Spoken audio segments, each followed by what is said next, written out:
Hello बच्चों, आइए इस प्रश्न को पढ़ते हैं।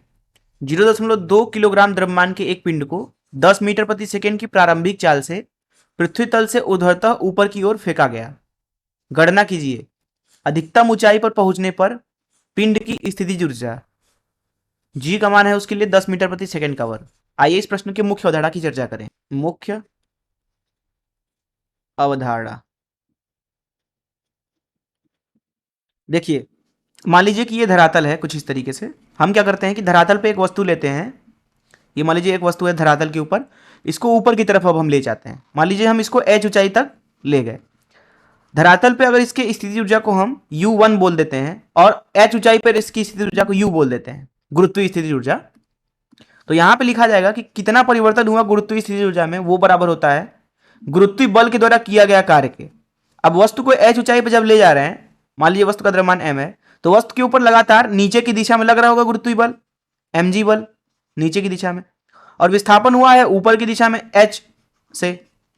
तो इसका मतलब है कि जो गुरुत्वीय बल के द्वारा किया गया कार्य होगा वो ऋण mg गुणे h होगा, बल गुणे विस्थापन ऋणात्मक चिन्ह के साथ, क्योंकि विपरीत दिशा में विस्थापन हुआ है।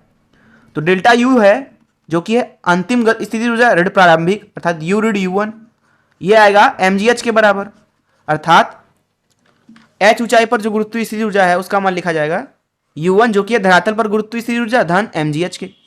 अब प्रायः जो u1 होता है अर्थात धरातल पर गुरुत्वीय स्थिति ऊर्जा, उसको शून्य मान लिया जाता है। इस अवस्था में h ऊंचाई पर गुरुत्वीय स्थिति ऊर्जा का सूत्र बनेगा mgh के बराबर। यही समीकरण हम यहाँ पे इस्तेमाल करेंगे। तो इस मुख्य धारा से चलिए प्रश्न को हल करते हैं।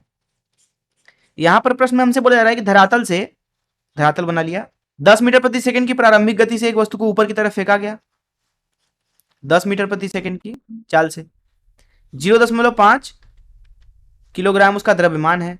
अब ये क्या होगा, ये अधिकतम ऊंचाई प्राप्त करेगा, फिर वापस से धरातल पे आके गिर जाएगा। इसकी ऊंचाई जो है वो मान लीजिए h है धरातल से जहां तक वो पहुंचेगा। तो पहले ये ऊंचाई निकाल लेते हैं, फिर अधिकतम ऊंचाई पे गुरुत्वीय स्थिति ऊर्जा आराम से मिल जाएगा। मान लीजिए अधिकतम ऊंचाई पे गुरुत्वीय स्थिति ऊर्जा जो है वो u है, तो यहाँ पे u का मान लिखा जाएगा mgh। m है यहाँ पे 0.5, g है 10, ऊंचाई हमने h मान रखी है, तो u का मान आएगा 5h जूल के बराबर। तो इसको समीकरण 1 नाम दे देते हैं। h निकालने के लिए हम यहाँ पे इस्तेमाल करते हैं v का वर्ग बराबर u का वर्ग धन 2as सूत्र का। तो v का वर्ग यहाँ पे 0 है, u का वर्ग जो कि है 10 का वर्ग ऋण 2 गुणे g क्योंकि नीचे है तो ऋणात्मक ले लिया, गुणे h। तो यहां से आपको मिलेगा 100/20 बराबर h, जिसका मतलब है h आपको मिल रहा है 5 मीटर के बराबर। तो यहां समीकरण 1 से हम बोल सकते हैं कि जो गुरुत्वीय स्थिति ऊर्जा होगी पिंड की वो लिखी जाएगी 5h के बराबर, h जो है 5 है, तो ये है 25 जूल के बराबर। और यही इस प्रश्न में पूछा गया था, अधिकतम ऊंचाई पर पहुंचने पर पिंड की स्थितिज ऊर्जा तो 25 जूल के बराबर होगी। मैं आशा करता हूं कि आपको इस प्रश्न का हल जरूर समझ में आया होगा। धन्यवाद।